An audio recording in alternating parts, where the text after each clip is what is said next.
So what were sort of the qualities that set Shea apart from the other quarterbacks that you feel he won that job?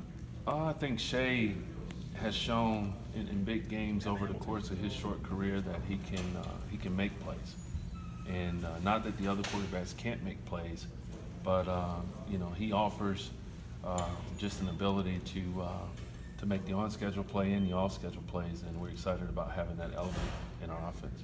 So was experience a big part of that, Ben? Absolutely.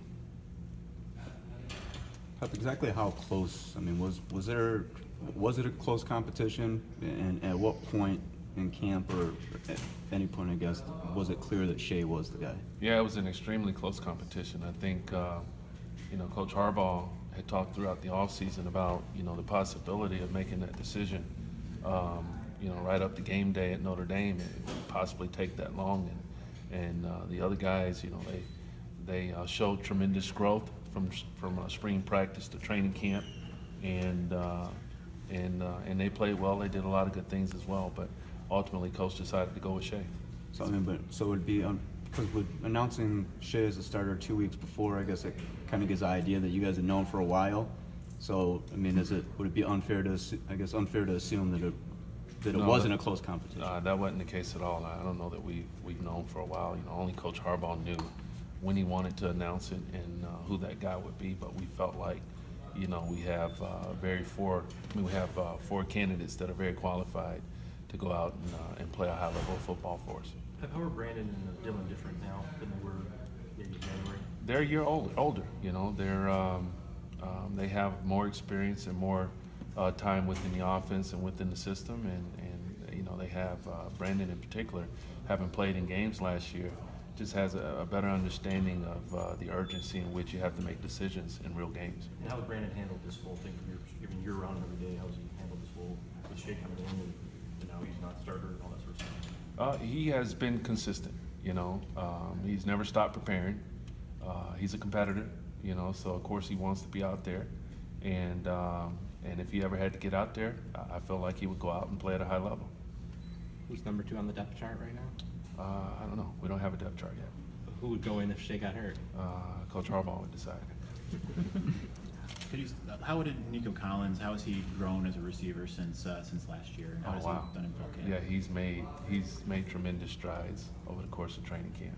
We're excited to see that skill set and that production that he's had throughout training camp, see that translate to game day. So he's a guy that we're excited to see, and he'll have a ton of opportunities to make plays, and we're looking forward to it. What does he do as a receiver? What makes him kind of stand apart? He's a big guy that can sink his hips.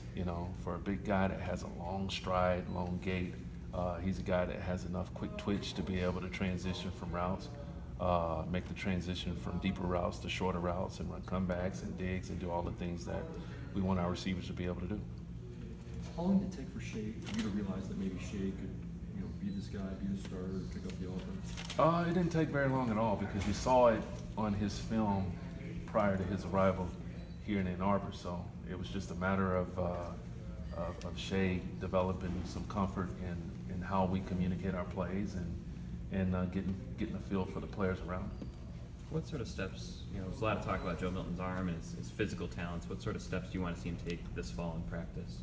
I think you can't teach experience. So with every practice, with every meeting, with every day that he's around, our coaches and his teammates, he gains a better understanding of what's required to be a starting quarterback at a place like the University of Michigan. So he needs experience, just time on task.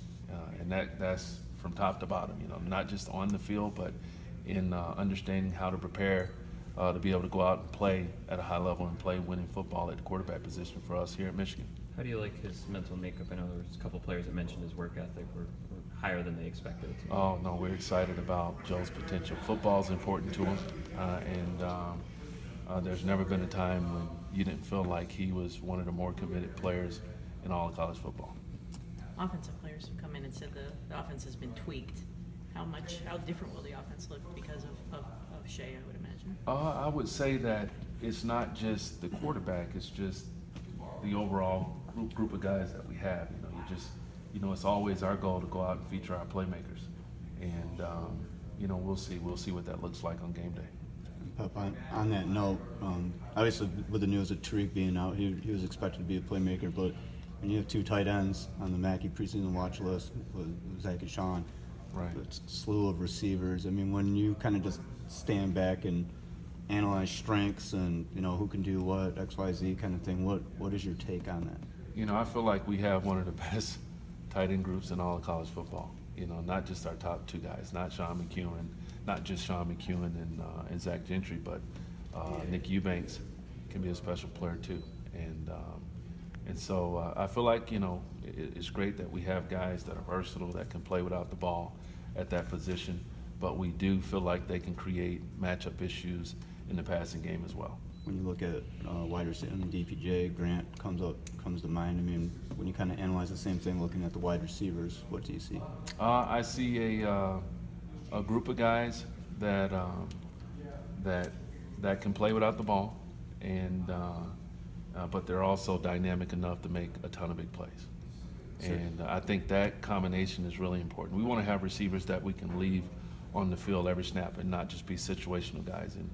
And DPJ, you know, Grant, you know, the guys that you mentioned, along with Nico and the other guys that we have in that receiver group, you know, they're prepared to go out and do just that. Did you have a wow moment? Because, like, I think Devin said Nico can go get the rock. Bredesen said he was catching everything. Did you have a wow moment with Nico? I've had a few. You know, I remember one of the first games that he played in. I think it was Rutgers last season, and of course he just found a way to go out and make a play and make a catch in a game that was really his first opportunity to play college football. So we're excited about Nico, and we're excited about Donovan. We're excited about Grant. We're excited about Oliver Martin. We're excited about all the guys that we have in that receiver group. You talk about seeing Shea's ability on tape. How does that impact your job and what you do and how you help hone that and develop that? Oh man, it has an impact on not just my job, but on the entire program. You know, the quarterback position is really the centerpiece for our success. And so, you know, having a playmaker, you know, having a guy that can do what's prescribed and some is an important element in any successful offense. Is there a key for young quarterbacks to take that next step to be the well-rounded player they can be, or is it case by case? No, I think over their childhood, over their quarterback career, in time you develop instincts. You know, just like you know, all of us having certain instincts, competitive instincts, should I say? All right, that under duress, you know, you revert to those instincts. And for the quarterback position, we want guys that can manage bad plays, you know, weather storms, and not compound the issues and problems that arise in a game. So we feel like he has really good competitive instincts, and along with the ability to make plays. Time for a few more from Pep? A few. We have time for one more, right? An hour, you have an hour left. Pep, on Saturday, will you and Jim be calling plays? Will others be involved? Oh, Coach Harbaugh is, you know, everything goes through Coach Harbaugh. So How are you different as a coach after being around college guys for a year? I mean, it's been 1 year here. How are you different? You know, I think there's just more familiarity with the guys that we have in our program. You know, it's not like I hadn't coached college football before. I actually coached at Stanford and at Howard back in the day, but when I was at Stanford, we played at Notre Dame each year. And I know going into South Bend, you know, first game of the season on Saturday night, it's going to be a very exciting environment for the young men in our program. And I'm looking forward to helping our guys, you know, go out and enjoy victory. Like we hear guys both sides, on both sides of the ball talking about new attitude, you know, new focus, new confidence. That's with the players, and I think it's clear. Do you feel that as a coach, though, coming in this year? I mean, that's always been the case in every team that I've ever been a part of. You know, in the off season, when everybody's undefeated and tied for first place, it's just bubbling. Everybody's bubbling with optimism. And, I would say that it's no different for us now, but the reality is we're going to find out who we are and what we're made of on Saturday night. But